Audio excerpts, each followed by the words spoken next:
Hola hermanos, el día de hoy 30, imagínense ustedes, 30 de enero del 2021 es sábado de la tercera semana del tiempo ordinario. Se termina esta semana tercera del tiempo durante el año, todavía nos queda un día para terminar el mes de enero, evidentemente. Pero bueno, ya estamos prácticamente en las postrimerías de este mes y agradecidos con el Señor. Hoy no hay memoria obligatoria, es día de Santa María en sábado, ¿no? Recuerden que existe esta posibilidad siempre litúrgica de que celebremos a María todos los sábados, con el recuerdo aquel del sábado santo en el que acompañamos a la Madre en su dolor. Entonces los sábados son siempre días dedicados a María. Nosotros estamos en la novena de Nuestra Señora de Suyapa, patrona de Honduras, y entonces, bueno, es otra historia también. Luego, hoy es día de Santa Martina, por ejemplo. Santa Martina es una de esas santas a las que se ha cuestionado su existencia. O sea, es una mártir de la segunda mitad del siglo III, bajo Sulpicio Severo, uno de los tantos severos, ¿no?, que hubo, porque fue una familia que gobernó precisamente una dinastía en el Imperio Romano. Y entonces se supone que él fue, bajo ese reinado, se le martirizó. Ella era de una familia noble en Roma y vendió todos sus bienes cuando se convirtió al cristianismo. Y claro, cuando una persona de alcurnia hace esto, entonces provoca una crisis grande y eso la va a llevar al martirio. Está colocada, su basílica fue colocada precisamente en el Foro Romano, solo que se llama la Basílica de San Pablo y Santa Martina. Y entonces ahí está colocado supuestamente sus reliquias. Esa es la discusión, ¿no? Sus reliquias fueron encontradas en el siglo VII y entonces por eso creció la devoción a ella. Se conocía, había algunos datos sobre ella, pero se encontraron las reliquias de ella junto con otros dos mártires. Y entonces por eso es que se ha mantenido. Insisto, vamos, el martirio no es nada nuevo, es una realidad que estamos viviendo hoy en día. Y que haya personas de cualquier estrato, humilde, pobre, bueno, humilde, tenemos que ser humildes todos, ¿no? Pero pobres, ricos, personas de alta alcurnia, profesionales, jóvenes, niños, es decir, en esto estamos todos, ¿no? Mantener la fe, sostener la fe, esa es la clave de todo.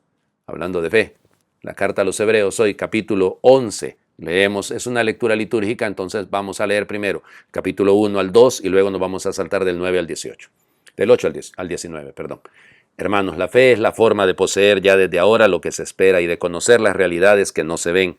Por ella fueron alabados nuestros mayores. Por su fe, Abraham, obediente al llamado de Dios y sin saber a dónde iba, partió hacia la tierra que habría de recibir como herencia. Por la fe, vivió como extranjero en la tierra prometida en tiendas de campaña, como Isaac y Jacob, coherederos de la misma promesa después de él, porque ellos esperaban las ciudades sólidos cimientos, cuyo arquitecto y constructor es Dios. Por su fe, Sara, aun siendo estéril y a pesar de su avanzada edad, pudo concebir un hijo, porque creyó que Dios habría de ser fiel a la promesa. Y así, de un solo hombre, ya anciano, nació una descendencia numerosa como las estrellas del cielo e incontable como las arenas del mar. Todos ellos murieron firmes en la fe. No alcanzaron los bienes prometidos, pero los vieron y los saludaron con gozo desde lejos. Ellos reconocieron que eran extraños y peregrinos en la tierra. Quienes hablan así dan a entender claramente que van en busca de una patria, pues si hubieran añorado la patria de donde habían salido, habrían estado a tiempo de volver a ella todavía, pero ellos ansiaban una patria mejor, la del cielo. Por eso Dios no se avergüenza de ser llamado su Dios, pues les tenía preparada una ciudad. Por su fe, Abraham, cuando Dios le puso una prueba, se dispuso a sacrificar a Isaac, su hijo único, garantía de la promesa, porque Dios le había dicho, de Isaac nacerá la descendencia que ha de llevar tu nombre.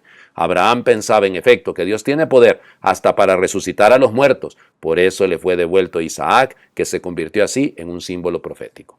Palabra de Dios, te alabamos, Señor.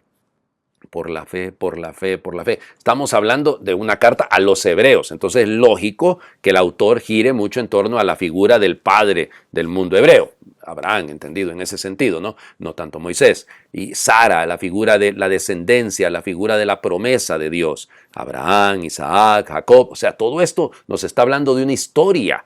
Dios hace historia, la fe entra en la historia. Nosotros vivimos nuestra historia personal, nuestra historia familiar, nuestra historia comunitaria con la fe, desde la fe, para la fe. Eso es la clave de todo. La fe es certeza de lo que no vemos, es la certeza en las promesas hechas por Dios. Yo confío en Dios. Tener fe es confiar en alguien. Tener fe no es una doctrina. Tener fe no es tener un conocimiento, no es cerebral la fe. La fe es una experiencia de vida. La fe es una experiencia de amor. La fe es una experiencia de Dios. Por eso caminamos, salieron de una patria, dice, tenían tiempo de volver a ella, pero no, siguieron añorando la patria del cielo. ¿Hacia dónde caminamos? ¿Hacia dónde dirigimos nuestros pasos? ¿Hacia dónde nos estamos conduciendo? Eso es la fe. Si nuestra mirada no está puesta allá en la meta, entonces no vamos a poder experimentar lo de Abraham, aunque haya sacrificios, aunque haya momentos de dificultad, aunque haya momentos que no entendamos directamente qué está pasando con lo que Dios quiere. Pero lo que nosotros debemos hacer es caminar, perseverar, confiar en su palabra. Confiar en su palabra. Marcos, capítulo 4, versículos del 35 al 41. Un día al atardecer Jesús dijo a sus discípulos, vamos a la otra orilla del lago. Entonces los discípulos despidieron a la gente y condujeron a Jesús en la misma barca en que estaba. Iban además otras barcas. De pronto se desató un fuerte viento y las olas se estrellaban contra la barca y la iban llenando de agua. Jesús dormía en la popa, reclinado sobre un cojín. Lo despertaron y le dijeron, Maestro, ¿no te importa que nos hundamos? Él se despertó, reprendió al viento y dijo al mar, cállate, enmudece. Entonces el viento cesó y sobrevino una gran calma. Jesús les dijo, ¿por qué tenían tanto miedo? ¿Aún no tienen fe? Todos se quedaron espantados y se decían unos a otros, ¿quién es este a quien hasta el viento y el mar obedecen? Palabra del Señor. Gloria a ti, Señor Jesús. ¿Quién es este? ¿Quién es este? Esa es la gran pregunta. ¿Quién es Dios para mí? ¿Quién es Dios realmente? El Dios de Abraham, de Isaac, de Jacob, el Dios de Sara, el Dios de la perseverancia, el Dios que calma las tempestades con la misma frase, cállate, enmudece. Lo mismo que le dice al endemoniado en la sinagoga, el primer gesto milagroso que hace el Señor en el Evangelio de Marcos. Es exactamente las mismas palabras. El mal se combate callándolo, no dejándole hablar, impidiéndole que anide en nuestro corazón. ¿No te importa que nos hundamos? Fíjense que inmediatamente cuando yo preparaba este texto, en lo que pensaba era, en exactamente casi un año atrás, ¿no? Cuando el Papa, ese fue el texto que nos hizo meditar cuando oró allá en la Plaza San Pedro con la plaza vacía y él dirigió su oración a Dios por nosotros. Esa fue su meditación, esa fue su lección divina, digamos. ¿No te importa, Señor, que nos hundamos? ¿Por qué todavía no tienen fe? Va pasando un año de esta pandemia ya, más de un año, evidentemente comenzando en la China y todo aquello, ¿no? Pero más de un año. Y todavía como que sentimos que nos hundimos. Todavía la crisis, el dolor, las muertes, las enfermedades, los contagiados, nos hacen dudar tanto. No te importa que nos hundamos, Señor. Es nuestro grito, sigue siendo. Pareciese como que le reclamamos a Él lo que en mucho es nuestra responsabilidad.